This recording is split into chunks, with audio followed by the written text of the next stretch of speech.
वो कहते हैं ना कि कोई भी काम छोटा या बड़ा नहीं होता, काम तो सिर्फ काम होता है जिसे अगर लगन और मेहनत से किया जाए तो इंसान क्या कुछ हासिल नहीं कर सकता। और इसी का जीता जागता सबूत है एडिडास और प्यूमा ब्रांड, जो आज अपनी प्रोडक्ट क्वालिटी और कंफर्ट के लिए लोगों की पहली पसंद बना हुआ है। दोस्तों, आपको ये बात जानकर के हैरानी होगी कि जिस एडिडास या फिर प्यूमा ब्रांड के प्रोडक्ट के ऊपर आप आंख बंद करके भी विश्वास कर लेते हैं, उसकी शुरुआत एक छोटी सी लॉन्ड्री से हुई थी और इसकी स्थापना जर्मनी के एडोल्फ डेसलर और रुडोल्फ डेसलर ने की थी, जिनका निक नेम एडी और रूडी था। एक्चुअली एडी और रूडी दोनों ही सगे भाई थे और उनके पिता जर्मनी के एक छोटे से शू फैक्ट्री में जूते सिलने का काम करते थे और उनकी माँ भी थोड़े एक्स्ट्रा पैसों के लिए एक छोटे से कमरे में लॉन्ड्री चलाती थी। एडी और रूडी अपनी शुरुआती पढ़ाई पूरी करने के बाद अपने पिता के साथ ही फैक्ट्री में काम करने लगे और फिर कुछ दिनों बाद ही वर्ल्ड वार भी शुरू हो गया, जिसमें सभी युवाओं को शामिल होना जरूरी होता था और इसीलिए एडी और रूडी दोनों को बुलाया गया। कुछ सालों तक चले वर्ल्ड वार खत्म हो जाने के बाद दोनों सुरक्षित वापस घर आ गए। और दोस्तों, दोनों भाइयों को खेल में काफ़ी दिलचस्पी थी और वे दोनों बेहतरीन खिलाड़ी भी थे, लेकिन जब भी वे अपने पिता द्वारा सिले हुए जूते पहनते तो उन्हें बिल्कुल भी कंफर्टेबल फील नहीं होता।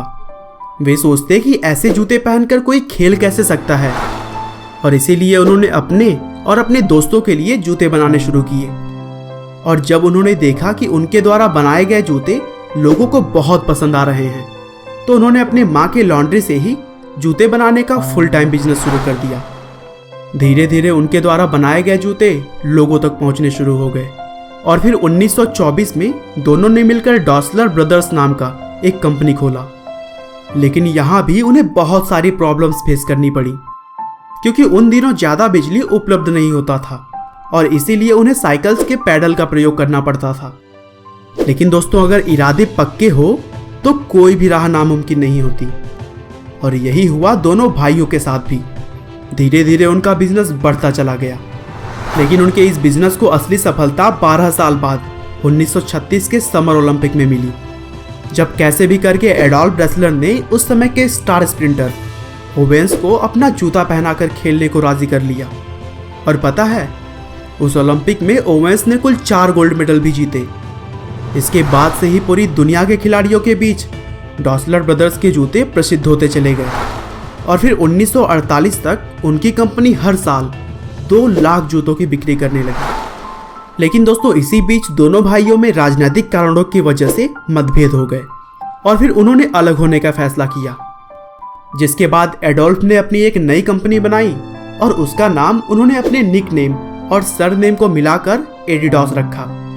और दूसरी तरफ भाई रुडोल्फ ने भी रूडा नाम की एक कंपनी खोली, जिसका नाम उन्होंने कुछ ही समय बाद बदलकर प्यूमा कर दिया। और फिर दोनों को बिजनेस चलाने का ढंग तो पहले से ही पता था, दोनों बढ़ते चले गए और फिर जूतों के अलावा भी दोनों कंपनियां बैग, शर्ट, घड़ियां, चश्मे और खेल से संबंधित बहुत सारे वस्तुओं का उत्पादन करने लगी। और आज के समय में दोनों ही कंपनियां विश्व की सबसे बड़ी स्पोर्ट्स वियर कंपनियों में गिनी जाती है। तो दोस्तों, देखा ना आपने, किसी ने भी यह नहीं सोचा था कि जूते सिलने वाले के 2 लड़के आज अपनी काबिलियत के दम पर हमें यह सोचने को मजबूर कर देंगे कि अगर इरादे पक्के हों तो कोई भी राह नामुमकिन नहीं होती। मुझे उम्मीद है कि एडिडास और प्यूमा ब्रांड की यह स्टोरी आपके लिए प्रेरणा का स्रोत बनेगी और साथ ही आपको जज्बा देगी कुछ कर दिखाने का, नई ऊंचाइयों को छूने का। आपका बहुमूल्य समय देने के लिए बहुत बहुत धन्यवाद। इस वीडियो को लाइक करके आप हमारा मनोबल बढ़ा सकते हैं। दोस्तों, अगर आप हमारे वीडियोस को मिस नहीं करना चाहते तो कृपया चैनल को सब्सक्राइब कर लें। आपको यह कहानी कैसी लगी हमें कमेंट करके ज़रूर बताएं। धन्यवाद।